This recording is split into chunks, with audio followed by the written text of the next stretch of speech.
ainda animados com os ganhos que a Bolsa proporcionou no pregão de ontem. Há algum tempo a gente não via a Bolsa subir mais de 2% num único dia. Muita gente já estava até se acostumando com aquele movimento de correção que vinha se mostrando ao longo das últimas semanas. Mas no fim das contas o mercado parece ter dado uma respirada, ainda naquele movimento de encontrar empresas descontadas para fazer algumas alocações pontuais. Stock picking veio forte para os investidores. O movimento de alta aconteceu mesmo sem grandes notícias que pudessem fazer com que o investidor tomasse suas decisões. O que a gente pode destacar é que a política buscou caminhos para se ajustar e deixar o ambiente menos tumultuado. O presidente da Câmara, Arthur Lira, disse que não vai agir com irresponsabilidade fiscal. Lira se encontrou também com o ministro do STF, Luiz Fux, para discutir saídas para a PEC dos precatórios. A possibilidade de furar o teto ainda existe e, claro, assusta e traz cautela. Além disso, Rodrigo Pacheco, que é o presidente do Senado, diz que não quer uma reforma tributária que aumente os impostos. Ele defende uma reforma mais ampla até. E o ministro Paulo Guedes sinalizou que pode ir por esse caminho se os municípios aceitarem esse diálogo, aceitarem essas propostas. Ontem mesmo, Paulo Guedes se encontrou com os secretários da Fazenda dos estados para discutir até essa reforma um pouco mais ampla, com algumas alterações para os estados e para os municípios. Outro ponto importante para manter o otimismo do mercado foi o fato do dólar ter baixado para casa dos R$ 5,26, além do DI futuro também fechar a curva um pouco mais baixo ali nesses prêmios do juro longo. No cenário internacional, o mundo viu a reunião do G7 sobre o Afeganistão e as bolsas também subiram por conta da expectativa da reunião de sexta-feira lá em Jackson Hole. O presidente do Fed pode sinalizar os próximos passos em relação à política monetária lá nos Estados Unidos. Aí, esse conjunto da obra fez a bolsa por aqui subir em 2,33%. Vamos aqui aos números, olha só. Cyrela subiu 12,32%. Lojas Americanas subiu 11,8%, Gol subindo 10,96%, Ezetec subindo 10,6%. A gente vale destacar esse movimento aqui das construtoras, principalmente Cyrela, que teve uma nota aumentada aí por um banco, né? Foi o BBI, né? O BB Invest Bank. Ele aumentou a nota de Cyrela, colocou ali recomendação de compra. A gente vê também Lojas Americanas subindo, depois de vários pregões em queda, Lojas Americanas subiram. A gente viu também a Gol subindo, não só Gol, como a Azul, também CVC, diante daquele movimento de alguns países na Europa aceitarem aí brasileiros entrando no país, aquela questão lá de abrirem as fronteiras para os brasileiros, principalmente os já vacinados, e aí o setor de turismo e setor de aéreas acabou fechando aí nesse otimismo. Também teve a questão da vacina lá nos Estados Unidos, FDA aprovando a vacina da Pfizer, não como emergencial, mas como uma vacina normal ali, uma vacina já segura e eficaz para os seus cidadãos. Aí nas mais baixas a gente teve um movimento, embora, né, um movimento bem pequeno ali, JBS caindo 3,2%, Raia Drogasil caindo 2,64%, Grupo Pão de Açúcar caindo 2,08%, e Via caindo 1,86%. Esse movimento acabou não impactando muito, já que a Bolsa fechou aqui, ó, 2,33%. Chegamos à casa dos 120 mil pontos novamente, né? Havia aquela expectativa se ia baixar lá para os 114, 112 mil pontos. A gente chegou a bater os 115 no intradiário na semana passada, mas a gente já conseguindo voltar aos 120 mil pontos o mercado financeiro, a Bolsa aqui no Brasil. E seguindo aqui com as nossas notícias, agora há pouco mesmo foi divulgado o IPCA 15. A prévia da inflação oficial ficou em 0,89% em agosto. Foi a mais alta para o mês de agosto desde o ano de 2002. Essa alta foi puxada pelo aumento de 5% na energia elétrica. No ano, o indicador, o IPCA 15, indica aí um avanço de 5,81%. Já no acumulado dos últimos 12 meses, o IPCA está em 9,30%. E essa questão inflacionária foi bastante comentada ontem pelo presidente do Banco Central, Roberto Campos Neto. Ele voltou a falar que vai fazer de tudo para manter a meta do ano que vem.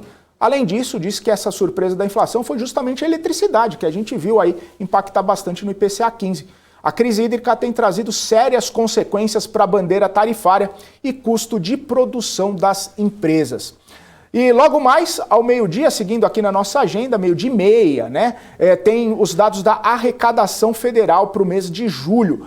O próprio ministro Paulo Guedes comentou no início da semana que a arrecadação vai vir explodindo. Vamos acompanhar, a gente traz as informações para vocês ao longo dessa quarta-feira. Vamos então dar o bom dia aqui, ó. Marco Saravalli está trazendo o tom do mercado nessa quarta-feira. Muito bom dia, Marco. Conta pra gente. Olá, bom dia a todos acompanhando aqui as bolsas internacionais. Um viés de mais um dia positivo para essa quarta-feira, depois de uma forte valorização para o nosso Ibovespa nessa terça-feira. Os futuros de Nova York apontam para mais um dia positivo aqui para os investimentos em renda variável, tá? O dólar também deve acompanhar. Deve ter um dia de leve queda, né, de valorização do nosso real também. Vamos acompanhar as curvas de juros, né, que fecharam um pouco aí nessa terça-feira, tá? Lembrando também, destaque para o petróleo, né? O petróleo volta a ser negociado acima do patamar de $70, né, já um pouquinho próximo do Brent, próximo de $71, que deve trazer algum fôlego adicional para as empresas do setor, com destaque para a Petrobras, que tem apresentado um bom desempenho aí no curtíssimo prazo, né? E o minério de ferro também recuperando parte das quedas recentes, pode sustentar alta para a Vale e para siderúrgicas, tá? Então vamos acompanhar, ver se esse clima aí de menor aversão a risco, né, de um pouco uma sinalização para procurar maior segurança jurídica, possa trazer realmente um maior apetite a risco, né, continuar valorizando o Ibovespa e também as ações por aqui nessa quarta-feira, tá bom? Lembrando que a gente tem uma agenda bastante carregada, né, mas o clima realmente é de maior apetite a risco no Brasil e ao redor do mundo. A gente deve ter um bom desempenho. Lembrando também que as bolsas americanas estão voltando a bater as máximas históricas e o mercado continua bastante animado com a economia e também com os investimentos em ações por lá também, tá bom? Então esses são os principais destaques, né, dessa quarta-feira e já a gente volta com mais novidades e com o nosso gráfico do dia. Até mais, tchau! E o índice de empresas chinesas de tecnologia de Hong Kong teve dificuldade para estender a recuperação dessa semana, em meio a preocupações persistentes sobre a repressão da China sobre as empresas privadas. Uma reportagem da agência internacional de notícias Reuters diz que a SEC, que é praticamente a CVM lá nos Estados Unidos, começou a emitir novos requisitos para essas empresas chinesas que buscam se listar em Nova York. Isso faz parte de um esforço para aumentar a consciência dos investidores sobre os riscos envolvidos nessas empresas. Além disso, o regulador de cibersegurança na China afirmou que as empresas do país que desejem ser listadas nas bolsas, inclusive nas bolsas estrangeiras, precisam se adequar a dois aspectos essenciais. O primeiro é a regulação nacional e o segundo é a garantia da segurança da rede nacional, da infraestrutura crítica de informação e também dos dados pessoais. E após uma terça-feira de fortes altas, as ações de tecnologia listadas em Hong Kong tiveram ganhos pela manhã de quarta-feira, mas perderam o fôlego até o fechamento, que acabou trazendo uma certa cautela lá em Hong Kong. Vamos dar uma olhadinha como fecharam as bolsas na Ásia? Olha só, aqui ó, vamos começar por Hong Kong, que a gente estava falando das bolsas das empresas de tecnologia por lá, ó, fechou em queda de 0,13%. Nikkei no Japão praticamente no 0 a 0, ali uma baixa de 0,03%, e a gente tem Xangai na China fechando em elevação de 0,74%. Essas foram as bolsas asiáticas. E agora a gente vai para a Europa, tá? Porque o vice-presidente do Banco Central Europeu disse que todos os indicadores antecedentes da zona do euro referentes ao terceiro trimestre são positivos. E isso sugere que o bloco vai dar continuidade à recuperação econômica iniciada no segundo trimestre. Disse ainda que o Banco Europeu poderia revisar mais uma vez para cima as projeções para a região. Então vamos dar uma olhadinha como estão operando as bolsas nesse momento. Lá na Europa, olha só, os índices europeus Vamos lá, o índice Eurostoxx subindo 0,10, FTSE no Reino Unido subindo 0,35, CAC na França subindo 0,17 e DAX na Alemanha caindo 0,18%. Por quê? Porque na Europa saiu esse índice de sentimento das empresas da Alemanha. O número caiu de 100,7 pontos em julho para 99,4 pontos em agosto, registrando segunda queda consecutiva. Essa queda aí mostra que gargalos de oferta e preocupações com a disseminação da variante Delta prejudicaram a perspectiva de curto prazo por lá, e é justamente esse movimento que acaba impactando na bolsa alemã hoje, caindo 0,2%, tá? Enquanto todas as outras bolsas europeias, principalmente França e Reino Unido, operam no patamar positivo. E nos Estados Unidos, o presidente Joe Biden vai se encontrar hoje com CEOs de grandes empresas de tecnologia, como Apple, Amazon, Google e Microsoft. O objetivo é discutir a questão da segurança digital no momento de crescentes temores sobre a proliferação de ataques online contra empresas e também a infraestrutura lá dos Estados Unidos. A gente vai ficar de olho assim que saírem mais notícias sobre essa reunião de Joe Biden com os CEOs das Big Techs. Lá nos Estados Unidos, os futuros agora todos operando praticamente no 0 a 0, mas em patamar de baixa. Dow Jones caindo 0,02, S&P caindo 0,02 também, e a Nasdaq, olha só, fazendo a trinca da queda de 0,02%. Patamar de baixa, mas praticamente ali no 0 a 0. E agora, o Marcos Aravalli traz o nosso gráfico do dia, mostrando aqui, olha só, a posição vendida dos hedge funds. Vamos acompanhar, conta pra gente, Marco. Bom dia, voltando aqui para o nosso gráfico do dia, né, muito interessante, que mostra a posição vendida dos hedge funds, com os dados compilados até o final de junho. Uma curiosidade, por mesmo esses valores parecerem altos, né, eles não são tão altos assim, né, mas hoje uma das posições que tem maior aposta, né, que as ações possam cair são as ações da Tesla, com 20,6 bilhões de dólares apostando contra, né, ou seja, investidores apostando que as ações possam cair.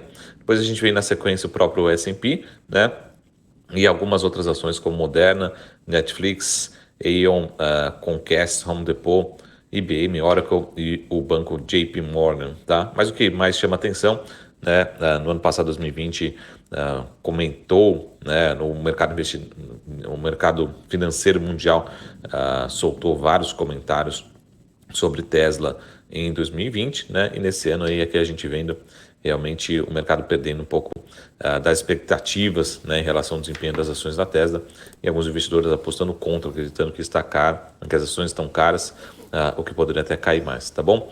Então, muito interessante também acompanhar essas posições vendidas dos principais hedge funds ao redor do mundo, em ações americanas principalmente, tá bom? Tenham todos um ótimo dia, uma ótima quarta-feira, e a gente se vê em breve. Até mais, tchau! Vamos então aos destaques de hoje. O ministro da Infraestrutura, Tarcísio Gomes de Freitas, assegurou que o marco legal das ferrovias e também da cabotagem, mais conhecido aí como BR do Mar, devem ser aprovadas antes do final do segundo semestre. Segundo o ministro, o Brasil tem avançado bastante no tema e a aprovação vai trazer vários investimentos aqui para o Brasil. A Petrobras recebe um pagamento de 2,9 bilhões de dólares do acordo de coparticipação de Búzios. Hoje a Petrobras tem 90% dos direitos de exploração e produção do volume excedente da cessão onerosa lá do campo de Búzios, e em parceria com outras duas empresas chinesas que detêm os outros 10% sobre essa produção. E a ANEEL aprovou o reajuste tarifário médio de 11,4% da Eletroredes da Neo Energia a ser aplicado para os consumidores a partir de sexta-feira. A agência também aprovou um reajuste de 2,79% a partir do sábado para a Equatorial lá no Maranhão e de 7,08% também a partir do sábado nas tarifas da Energisa Paraíba. E a Vamos, empresa de locação de caminhões controlada pela holding Simpar, prepara uma oferta subsequente de ações de cerca de R$1 bilhão. A empresa já teria até contratado o JP Morgan como coordenador da operação. E o Mercado Livre anunciou a compra da companhia logística brasileira Cangu. A empresa oferece mais de 5 mil pontos de envio e entrega para vendedores e consumidores que compram itens online ou desejam devolvê-los. Essas foram as notícias corporativas de hoje. Vamos desejar um ótimo dia, uma ótima quarta-feira a todo mundo que está nos acompanhando aqui. Olha só no nosso portal, bmcnews.com.br, tem o Valdenberg Falcão, também tem o Peter Santana, todos os dias aqui com a gente. Um forte abraço para vocês, uma ótima quarta-feira. E aqui, claro, no nosso canal do YouTube, o MPK chegando logo de primeiro, hein? Olha só, chegou primeirão aqui. Aí veio a Karen Kaksur, bom dia para você, o Thiago Rafael, Dietimar Ram, o Pedro Oliveira, Orestes Comerlato, o Emerson Duarte por aqui também, o Elcio Santos, David Pirillo, Cerveja, falando bom dia para você também. Quarta-feira também é dia. Roberto Silva, a Rosana Meirelles, todo mundo por aqui desejando um ótimo dia e eu desejo um ótimo dia a todos vocês, que a quarta-feira seja uma quarta-feira muito feliz para todo mundo, uma quarta-feira só de ótimas notícias. Vamos então já chamar, né? Falando em ótimas notícias, vamos conversar com o Guga Almeida, que está todas as manhãs aqui com a gente. Guga Almeida, muito bom dia para você, boa quarta-feira, tudo em ordem? Bom dia, Felipe, bom dia, pessoal, tudo em ordem, ainda mais ontem, né, depois daquele movimento acelerado dos mercados, não tem como não acordar quarta-feira mais feliz aqui. Estava esperando esse movimento, Felipe, tava na expectativa para os mercados não deteriorarem mais preço, então tô bem contente, cara, tá tudo dentro dos conformes. Pois é, mas Guga, era isso que eu queria falar contigo, né? Todo mundo ficou feliz, todo mundo ficou contente, esperando aí que o mercado não caísse mais, veio uma alta de 2,3% ali, mas também eu fiquei procurando aqueles gatilhos que a gente vem conversando ao longo das semanas aí. Você sempre bate na tecla, né? Precisa de um gatilho para a bolsa subir mais, precisa de uma boa notícia para os investidores ficarem mais animados. Eu fiquei procurando, não encontrei, mas mesmo assim o mercado ficou otimista, né? Então, ótima colocação, e esse é o ponto, tá? É bem um movimento que eu espero mesmo neste momento. O que é? É uma resposta de que o mercado ele teve um movimento exagerado na queda. Tá? Deixa eu fazer só para a gente pensar aqui juntos, raciocinar juntos, deixa eu compartilhar a minha tela. Deixa eu compartilhar aqui a tela e aí tu vai entender exatamente o que eu estou falando. Vou ter que voltar um pouquinho no tempo e a gente vai ter que voltar aqui para esse período... Um período mais intenso que nós tivemos foi esse período aqui do Covid, né? Quando a gente teve aqui a queda do Covid, certo? E aí, quando a gente monitora aqui, Felipe, nós tivemos uma alta de quase 30% em 5 pregões. Né? Em 7 dias corridos, 5 pregões, a gente teve uma alta aqui de quase 30%, 28,9%. O que acontece? Aqui tu tinha situações positivas, tu tinha notícias boas? Não, mas tu teve uma melhora do mercado, bem forte, bem intensa. Óbvio que era um outro contexto, né? A amplitude dos movimentos eram diferentes. Tá? Por que eu estou mostrando isso aqui? Porque essa primeira resposta que os mercados dão no fundo das correções, né, é extremamente positivo e elas não vêm alinhadas com notícias. Tá? Elas não vêm alinhadas com um gatilho em si. Tá? Então, mas é o primeiro ponto para dizer assim, olha, de fato, nesses nossos últimos movimentos, dentro do contexto atual, né, dentro de tudo que está acontecendo, não só em Brasil, mas em mundo, não só Bolsa Brasileira, mas Bolsa Mundial também, né, houve-se, no curto prazo, um exagero de correção. É essa a mensagem que eu tiro do dia de ontem. Tá? Não sei se tu recorda, mas esse movimento de curto prazo, eu enxergo, né, e eu projeto até mesmo uma condição que ele tinha de voltar para patamares até mais elevados, patamares ali na casa dos 122.900, 123 mil pontos. Eu continuo olhando para isso. Tá? A janela que eu tinha de expectativa era de fato que nós pudéssemos melhorar e pudéssemos chegar nesses patamares de preço daqui mais elevados. Tá? Para hoje, Felipe, até para me antecipando aqui, junto com todos os telespectadores, junto contigo aqui, o meu cenário de baixa, tá? tá, seria retornar para a região de 119.500 pontos, ou seja, não é voltar lá para os 116, 115, né, perder 115, não, ele já muda um pouco o contexto, né, já é para voltar aqui no máximo a 119.500 pontos. Eu gostaria que isso acontecesse? Não, não gostaria, né? Eu gostaria mesmo que nós continuássemos essa movimentação em direção aos 123.900. Se tu fosse perguntar, Guga, qual é a tua aposta, né? Poxa, a minha aposta é toda vez que eu tiver com gatilho de alta, né? Agora querendo ou não aqui no curto prazo, ó, no curto prazo mesmo, tô pegando aqui bases de dados que atualizam a cada 5 minutos. No curto prazo mesmo, eu estou, né, tendo o mercado está me apontando, né, baixa por enquanto. Né? Quando ele voltar a apontar para cima, as minhas projeções e a minha exposição do capital vai ser mirando esses 122.900 pontos. Né? Lá eu acredito que a gente tem uma chance de fechar esse primeiro repique do mercado. Tá? E outra coisa, assim, só para concluir também essa análise aqui em cima do Ibovespa. Depois que nós temos essa movimentação de recuperação do mercado, tá? Deixa eu voltar aqui para a fase ali do Covid. Tá? Depois que nós temos essa fase de recuperação do mercado, nós vamos ter duas etapas de queda. Tá? Então nós vamos ter aqui o mercado tentando continuar o quê? O movimento principal, né? A tendência principal. Certo? Então, em algum momento, provavelmente semana que vem, nós vamos ter o quê? Um mercado mais volátil em algum patamar de preço um pouco mais alto, né? Tomara que não seja aqui retornando para essa região dos 115, 116 mil pontos, certo? E aí, a partir daí, Felipe, a gente vai sim ficar monitorando de perto o início de boas tendências, né? O potencial início de boas tendências de alta. Aí sim tu vai ter uma relação de risco-retorno muito interessante para quem sabe manter uma posição, né? Tomar posição e manter uma posição. Por hora, eu já venho falando isso até mesmo no programa, desde o programa Geometria com os telespectadores. Por hora, Felipe, o que nós temos são movimentos pontuais, tá? Não dá para o investidor imaginar que essa alta ela vai ficar se sustentando e vai acelerar sem questionar, né, novamente os movimentos de baixa. Tá? Então, são altas pontuais. Já venho alertando o pessoal desde segunda-feira no programa Geometria.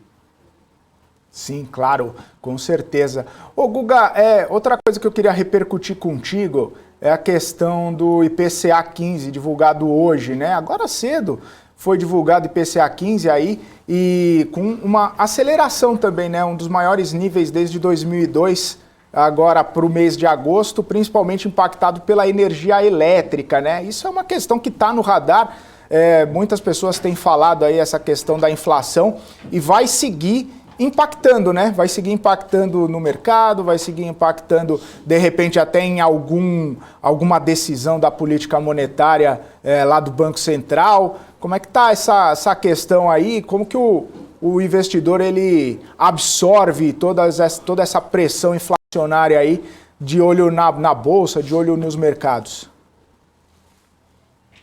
Vamos lá, essa pressão inflacionária em cima do IPCA em função da energia, querendo ou não, né, Felipe, se nós olharmos aqui para esses últimos 2 meses, a gente fala muito sobre essa questão da crise hídrica no Brasil.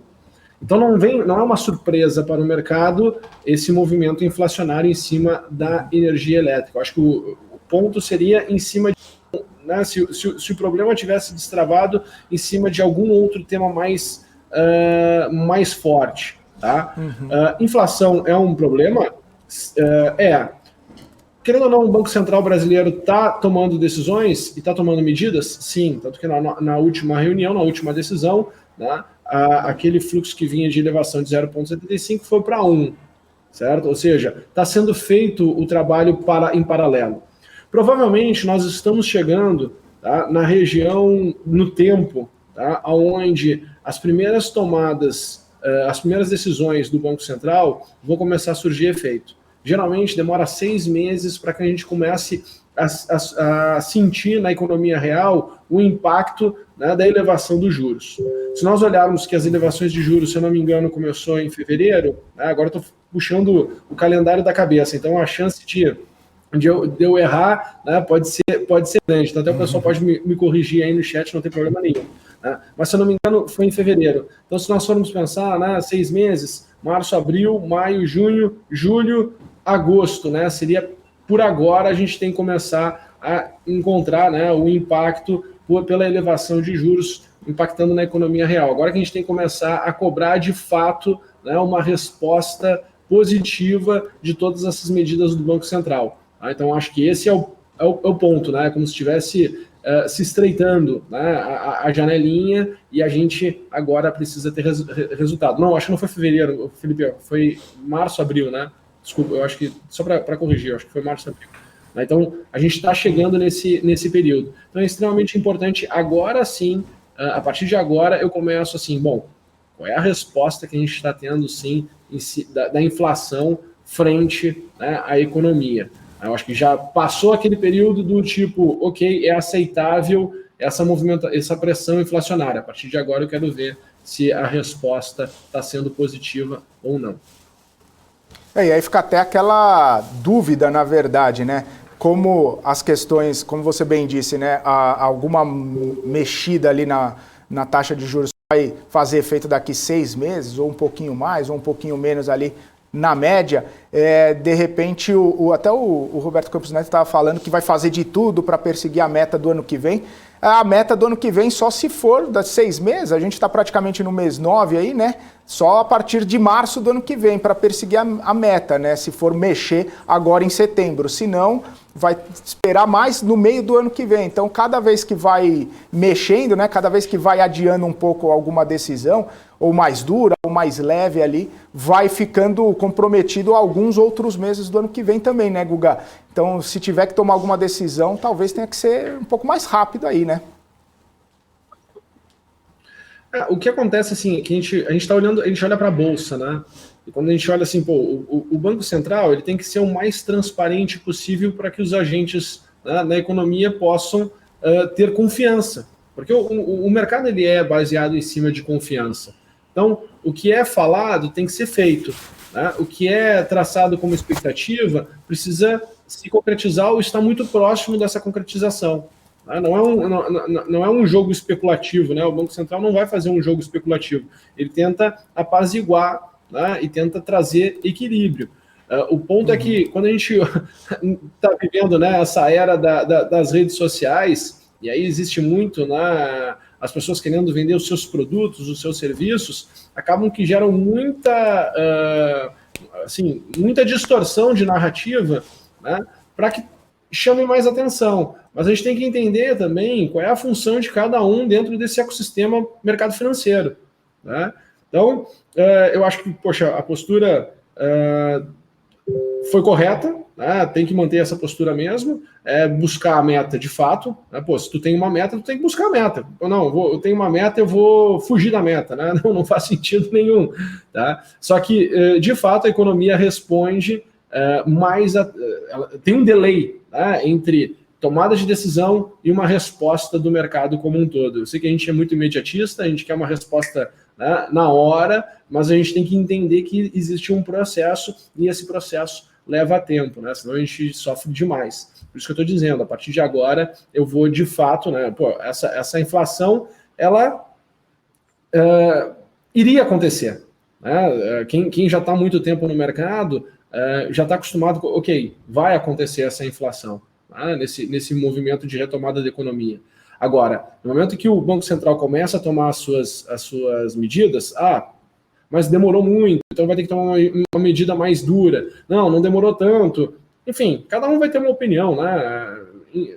Não tem, cada um vai ter a sua opinião e só quem está tomando posição lá mesmo que sabe o tamanho do problema, da dor e das respostas e pode, né, de fato assumir o risco. Né? O resto, todo mundo, a gente está comentando sobre as decisões daquela pessoa, mas aquela pessoa que está preparada e está naquela função e ela que tem que tomar as decisões.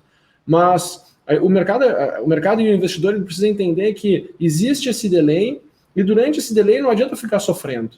Né? É um processo. Então a gente está vivendo esse processo, acho que agora a gente precisa começar a enxergar uma resposta positiva da economia, do mercado, e aí sim a gente vai poder se preparar ou tomar uma decisão, ou se proteger mais, ou quem sabe tomar mais risco, né, de acordo com essas respostas, tá? Mas gostei muito, Felipe, da resposta da Bolsa de ontem, tá? Foi o primeiro movimento que eu acredito ser extremamente importante, né, que é essa resposta, né, de alta nos patamares de preço que se estava trabalhando. Agora, né, eu vou esperar um outro momento de ajuste, momento de correção, que tende a ser mais longo no tempo do que esse momento de resposta positiva, e aí sim, quando isso estiver terminado, eu vou estar muito focado para retomar, né, as minhas posições e criar as minhas expectativas de para onde o mercado pode ir, tá? Eu ainda não descarto aquele grande cenário que eu vinha comentando, né? Até mesmo que se tivermos um grande rally, novamente trabalharmos acima dos 130 mil pontos, evidências novas começarem a surgir, não descarta a possibilidade de bolsa ir, né? Nunca teve lá, ir a 150, 160, 170 e quem sabe até mesmo 180. Isso aí você falou que o pessoal gosta de ouvir. Aí você disse que o pessoal gosta de ouvir. Chegar nos 180 mil pontos. E foi um movimento interessante, né, Guga? Nem lembro se eu já tinha visto isso ou quando eu tinha visto isso. Várias empresas ali superando 10% de elevação no mesmo pregão. Foi um movimento bonito de olhar na tela ali, viu? Achei bem interessante. Achei legal. Na prática, né, Felipe, a gente está lá, se vai acumulando muito tempo puxa, tá ruim, né? Se for olhar, a gente está corrigindo desde o início deixa eu olhar aqui direitinho, desde o dia 7 de junho de 2021. Então, 7 de junho, 7 de julho, um mês, 7 de agosto, 2 meses, a gente está aqui 25 de agosto, né? Quase 3 meses, 2 meses e meio em correção. Isso fica marcado no investidor, né? E aí a narrativa fica o quê? Tá ruim. Então a gente desacostuma de ver essas possibilidades de que possa subir bastante. Isso que é importante, né? A gente ir medindo para que esses movimentos que aconteçam não sejam algo inesperado. Se for parar para pensar, nesses últimos dias eu venho falando que, olha, tem aumentado a volatilidade intradiária, os movimentos as projeções elas começam a ser maiores. Porque a minha expectativa é que podia ir a 123. Não é que pode ir a 123, não é que podia. Que pode ir a 123. Então, se tu for pensar, nós estávamos aqui trabalhando a 117, 118 mil pontos. Falar de 123, o investidor fala assim, caramba, mas tudo isso será? Tá? E aí se surpreende quando olha essas grandes oscilações, essas grandes variações num curto espaço de tempo. Né? Mas não foi surpresas, tá? Não foi nenhuma surpresa o que aconteceu, não. Maravilha, então, Guga. Muito obrigado. Deixa eu só ler um comentário aqui. O pessoal falando, ajuste seus setups, vamos acelerar. Esse é o Máximo falando. E o Cristiano falando, vamos se informar aqui. Tinha um outro comentário aqui. O Ayrton falando assim, bom dia, Guga Elegante. É isso aí. E um ótimo dia pro Guga Elegante também. Elegante. Tô até me sentindo mais inteligente. E Felipe, eu até me sinto mais inteligente. Eu boto assim, meu corpo assim, quando eu me visto mais elegante, assim, graças a Paula Moraes, né, as dicas da Paula, eu até me sinto mais inteligente aqui. Olha só, vai criando aquele clima de otimismo, né? É igual na bolsa, uma série de gatilhos aí vai criando um clima de otimismo e aí só lua. Valeu, Guga, um abraço para você. Amanhã estaremos juntos novamente aqui no Pre-Market. Ótimos negócios nessa quarta-feira. Abração para você. Abraço, pessoal. Bom dia, ótimos negócios. Tchau, tchau. Valeu, tchau, tchau. É isso aí, pessoal. Muito bons comentários aqui. O Helder por aqui, a Paula chegou, Daniel Morales chegou, a Paula já querendo entrar em campo aqui, já está aquecida, pronta para entrar em campo para comandar o BMC News. Olha o Rui das Neves por aqui, o Júnior 17, o David Guglielmo, o Luan Valadão. Olha o Hamilton aí, bom dia, Hamilton, um abraço para você. O Cristiano de Godoy, lembrando muito bem, hein? Vamos deixar o like, pessoal, deixar o like aqui na nossa programação para a nossa mensagem chegar a cada vez mais pessoas. Eu vou me despedindo de você, muito obrigado pela companhia desde as 9 horas da manhã e já passo a bola aqui para Paula Moraes chegando com o BMC News, cheia de informação do mercado financeiro, cheia de entrevista, cheia de análise. Muito bom, Paula Moraes, um ótimo dia para você, um bom jornal e até mais tarde, hein? Obrigada, Felipe. Você viu só o Guga seguindo meus conselhos? É. Deu resultado, viu? Cola na minha, vai Ele na tá minha. se sentindo até mais inteligente. É, você viu só o que é o poder de você se vestir bem? O BMC Pre-Market que ganha com isso.